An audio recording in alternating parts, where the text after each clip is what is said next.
सुकरात बाजार के कोने में एक बड़े पत्थर पर खड़े होकर जीवन और दर्शन के महत्वपूर्ण विषयों पर सार्वजनिक प्रवचन देते थे। बाजार में लोग वहां से गुजरते और कुछ मिनट उन्हें सुनते और फिर चले जाते। उन्होंने कभी उनके दर्शन पर ज्यादा ध्यान नहीं दिया।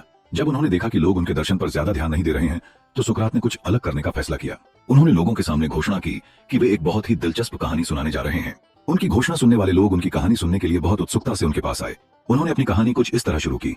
एक व्यापारी के पास बेचने के लिए बहुत सारा माल था और उसने उसे बेचने के लिए दूसरे बड़े शहर जाने का फैसला किया। उसने अपना माल पैक किया और उसे अपने कंधे पर लादकर भोर होने से पहले ही निकल पड़ा। शहर तक पहुंचने के लिए उसे एक बड़े पहाड़ पर चढ़ना पड़ता था। जब वह चल रहा था तो उसे एक और आदमी मिला जिसके पास एक गधा था और वह भी उसी शहर की ओर जा रहा था। साथ साथ चलते और बात करते हुए वे दोस्त बन गए। फिर व्यापारी ने दूसरे आदमी से कहा कि वह उसका गधा किराए पर ले ले, ताकि जब तक वे दूसरे शहर न पहुंच जाएं, तब तक वह उसका माल अपने पास रख सके। वह आदमी एक निश्चित राशि पर राजी हो गया। इस समय सुकरात ने पाया कि उनके इर्द गिर्द कहानी सुनने के लिए बहुत बड़ी भीड़ जमा हो गई है और बहुत से लोग उनकी कहानी सुनते समय अपने कर्तव्यों को भूल गए हैं। जो लोग आते थे और कुछ ही मिनटों में चले जाते थे, वे भी अपना काम भूल गए और कहानी सुनने के लिए रुक गए। सुकरात ने अपनी कहानी जारी रखी। उन्हें अपने गंतव्य तक पहुंचने के लिए एक खड़ी पहाड़ी पर चढ़ना पड़ता है। व्यापारी ने अपना माल गधे पर रखा और वे सुबह सुबह चल पड़े। सुबह सुबह पैदल चलना आसान था। जैसे जैसे दिन चढ़ता गया, उनके लिए पहाड़ पर चढ़ना बहुत मुश्किल होता गया। वे पसीने से तरबतर हो गए और बहुत थक गए। जब सूरज उनके सिर के ऊपर चढ़ गया तो उन्होंने आराम करने का फैसला किया। अब सुकरात के चारों ओर और भी अधिक लोग एकत्रित हो गए जो उत्सुकता से उसकी कहानी सुन रहे थे। उसने कहानी कहना जारी रखा। दोपहर हो चुकी थी और वे थके हुए थे।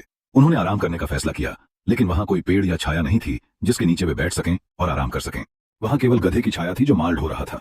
उस गधे की छाया के नीचे केवल एक आदमी के लिए जगह थी। गधे के मालिक ने व्यापारी से कहा कि गधे की छाया उसकी है क्योंकि वह गधे का मालिक है। लेकिन व्यापारी ने असहमति जताते हुए कहा कि उसने गधे को किराए पर लिया है, इसलिए गधे की छाया उसकी है। गधे के मालिक ने कहा कि वह सिर्फ गधे को किराए पर देता है, छाया को नहीं। लेकिन व्यापारी ने कहा कि जब उसने गधे को किराए पर लिया है तो उसमें गधे की छाया भी शामिल है। दोनों आदमी गधे की छाया के लिए तीखी बहस में पड़ गए। दोनों ने तर्क दिया कि यह कानूनी तौर पर उसका है। इस समय तक सुकरात के चारों ओर बहुत बड़ी भीड़ जमा हो गई थी। फिर वह जिस पत्थर पर खड़ा था उससे नीचे उतरा और चल दिया। लोग उसके पीछे पीछे चल रहे थे और उससे कहानी पूरी करने का अनुरोध कर रहे थे। उसने उन पर ध्यान नहीं दिया और चलता रहा। लोग उसके पीछे पीछे चल रहे थे और उससे कहानी पूरी करने का अनुरोध कर रहे थे। उन्होंने उस पर कहानी खत्म करने के लिए बहुत दबाव डाला, इसलिए उसने चलना बंद कर दिया। उनकी ओर मुड़ा और कहा, मैं आप लोगों से जीवन और दर्शन जैसे महत्वपूर्ण और गंभीर विषयों पर बात कर रहा था, लेकिन आप ध्यान नहीं दे रहे थे। लेकिन जब मैंने गधे और उसकी छाया की एक कल्पनाशील कहानी सुनानी शुरू की तो आप सुनने के लिए बहुत उत्सुक हो गए। आप मूर्खतापूर्ण बातों पर अधिक ध्यान दे रहे हैं और जीवन की महत्वपूर्ण बातों को अनदेखा कर रहे हैं। आपको जीवन की महत्वपूर्ण बातों पर अधिक ध्यान देना चाहिए, न कि तुच्छ बातों पर।